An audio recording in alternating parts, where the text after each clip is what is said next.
CM doctor Mohan Yadav ने भोपाल में आयोजित Madhya Pradesh regional AI impact conference 2026 का शुभारंभ किया और एआई सक्षम शासन और आर्थिक परिवर्तन के लिए राज्य के रणनीतिक रोड मैप को प्रस्तुत किया। इस दौरान उन्होंने स्पेस टेक पॉलिसी लॉन्च की और कार्यक्रम में कई महत्वपूर्ण एमओयूज भी हुए। मध्य प्रदेश विज्ञान एवं प्रौद्योगिकी विभाग के द्वारा इंडिया एआई मिशन के सहयोग से कॉन्फ्रेंस का आयोजन किया जा रहा है। कॉन्फ्रेंस में मध्य प्रदेश इनोवेशन एक्सपो का उद्घाटन किया गया। इस एक्सपो में India AI pavilion, Madhya Pradesh pavilion, startup showcase, hackathon, arena और स्टार्टअप प्रतियोगिता भी रखी गई। सीएम डॉक्टर मोहन यादव ने कहा कि मध्य प्रदेश सरकार के डेटा को हम डिजिटाइज कर रहे हैं। 1960 का डेटा भी डिजिटलाइज किया गया है। उन्होंने कहा कि संदीपनी और शंकराचार्य का ध्यान केंद्र मध्य प्रदेश में है। हमारा ज्ञान विस्तृत एआई समझ नहीं पाएगा। तंत्र मंत्र यंत्र और एक और यंत्र आ गया है, षड्यंत्र। इन सब पर भारी है। उन्होंने कहा भगवान शंकर के परिवार में गणेश जी की बुद्धिमत्ता का कोई तोड़ नहीं है। हमारा राज्य एआई मिशन पर काम करेगा और एआई नीति भी ला रहे हैं। एआई इम्पैक्ट समिट 2026 में विशेषज्ञों ने एआई के बारे में जानकारी दी। अब तक 30 देशों में 60 समिट की जा चुकी हैं।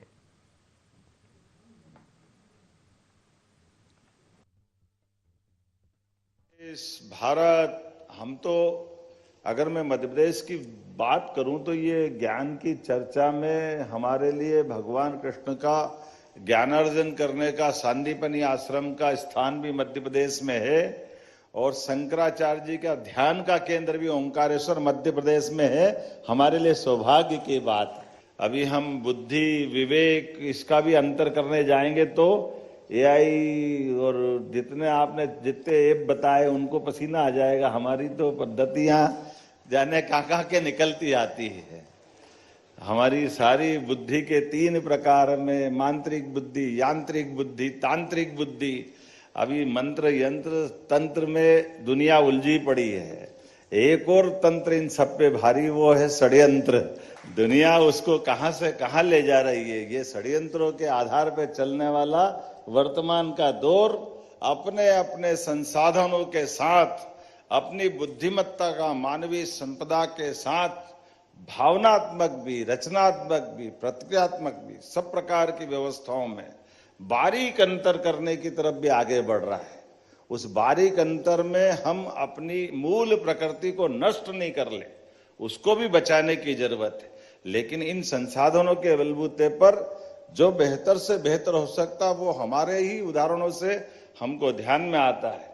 हम अपने एआई का उपयोग जन कल्याणकारी योजनाओं के लिए करें, सभी विभागों के लिए करें, सभी प्रकार के शासन के, केंद्र शासन के मिलकर के दोनों तरह से जितना बेहतर हो सकता वो करें।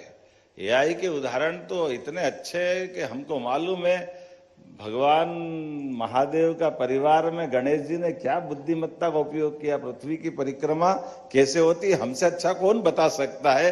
ये उदाहरण तो भारत का ही है, लेकिन माता पिता की परिक्रमा से भी हो जाती है। ये अपने ही जानते हैं, दुनिया में नहीं जानते कोई और। जितना भारत वाले अपने उस बुद्धि के देवता के माध्यम से गणेश जी की स्थापना के आधार पे जानते हैं।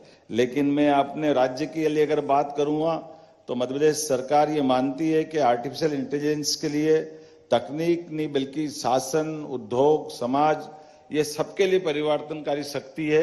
इसलिए हमारा राज्य एआई नीति भी लाने वाला है और एआई मिशन पे भी काम करेगा, ये मैं आश्वस्त करना चाहता हूं।